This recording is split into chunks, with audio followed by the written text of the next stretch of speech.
आज हम कपिल मुनि की कथा सुनेंगे, जिसमें वो सांख्य योग अपनी माता देवहूति को बताते हैं। कपिल मुनि देवहूति और कर्दम ऋषि जी के पुत्र थे। देवहूति मनु जी की पत्नी थी, पुत्री थी। तो उनके घर प्रभु के आशीर्वाद से स्वयं भगवान ने जन्म लिया, जिनका नाम कपिल रखा गया। जो हमारे 23 अवतार बताए जाते हैं, उसमें कपिल को भी एक भगवान का अवतार माना गया है। और इस कथा में सबसे बड़ी बात यह है कि वो सांख्य योग को एक्सप्लेन करते हैं, सांख्य योग को बताते हैं। कपिल मुनि अपनी माता से कहते हैं कि अध्यात्म योग ही मनुष्य के कल्याण का मेन साधन है। अर्थात मनुष्य को सांसारिक वस्तुओं से, सांसारिक बातों से निकलकर परमात्मा की तरफ जाना चाहिए या ध्यान लगाना चाहिए। इससे वह सुख दुख से परे हो जाता है। संसार से हटकर परमात्मा की तरफ जाना ही सुख प्राप्ति का साधन है। अब प्रश्न ये उठता है कि ये कैसे करें? तो कपिल जी बताते हैं कि इसके लिए मन को साधन बनाना चाहिए, क्योंकि मन ही बंधन और मोक्ष का कारण है। अगर मन विषयों से जुड़ गया तो बंधन में पड़ जाता है, और अगर परमात्मा से जुड़ा तो मोक्ष प्राप्ति करवाता है। अब मन को परमात्मा से कैसे जोड़ा जाए? तो उसके लिए मन को परमात्मा से जोड़ने के लिए दो बातें जरूरी हैं। पहली बात, मन को मानस रोगों से मुक्त कराना जरूरी है। मानस रोग संत तुलसीदास जी कहते हैं क्या है? काम, क्रोध, लोभ, मोह, अहंकार, ईर्ष्या, द्वेष, ये सब। तो इनको मन से निकालना है और मन को आपने पवित्र करना जरूरी है। जब ये निकल जाएंगे तो मन में पवित्रता आ जाएगी। मानस रोगों से मुक्ति पाने से मनुष्य की बुद्धि में विवेक जागृत होता है, विवेक आ जाता है, और विवेक से हमें पता चलता है कि क्या ठीक है और क्या गलत है। इस प्रकार गलत को त्यागने में मदद मिलती है। तो विषयों से अगर पार जाना है तो मन में विवेक, बुद्धि में विवेक जागृत करने की बहुत ज्यादा जरूरत है। और वो तब तक नहीं आएगा जब तक हम मानस रोगों से अपना पीछा नहीं छुड़ा लेंगे। जब विवेक आता है, बुरी आदतों से आदमी का पीछा छूटता है, तो अपने आप मनुष्य में वैराग का उदय होता है। मनुष्य में सरलता आती है, उसकी सहनशीलता बढ़ती है, निंदा द्वेष धीरे धीरे समाप्त हो जाते हैं तथा प्रभु भक्ति दृढ़ होती है।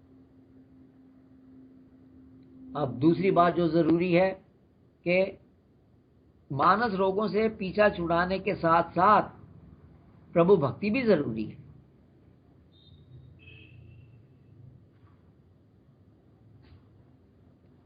तब माता देवहूति पूछती है कपिल जी से कि सच्ची भक्ति क्या है तथा किस योग से भगवान की प्राप्ति हो सकती है। इसी संदर्भ में, इसी कॉन्टेक्स्ट में कपिल जी अपनी माता को सांख्य योग का उपदेश देते हैं।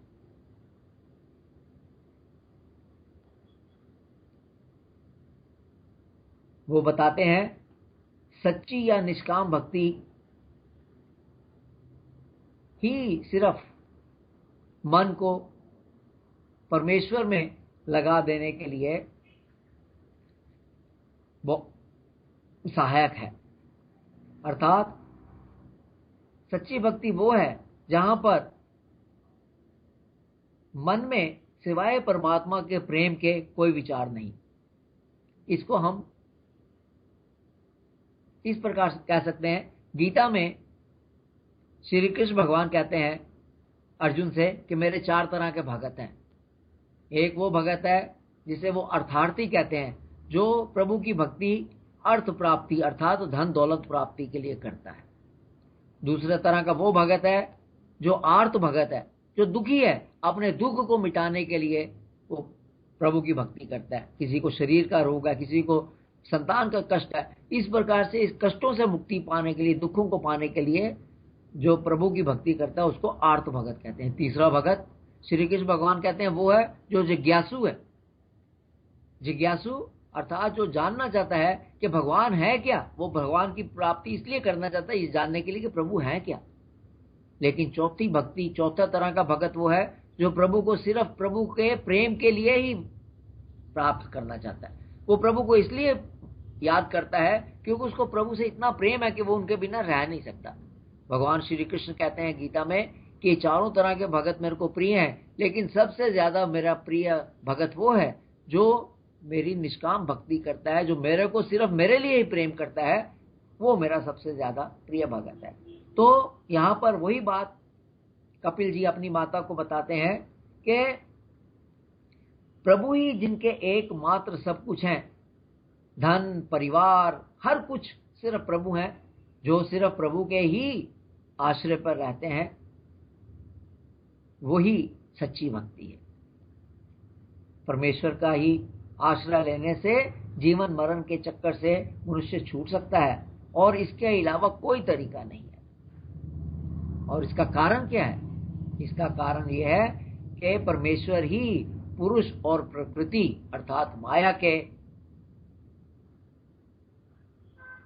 स्वामी है। प्रभु इन दोनों के स्वामी है, पुरुष के भी और प्रकृति के भी, और उनकी शरण में जाने से वह माया से अर्थात प्रकृति से छुड़ा लेते हैं।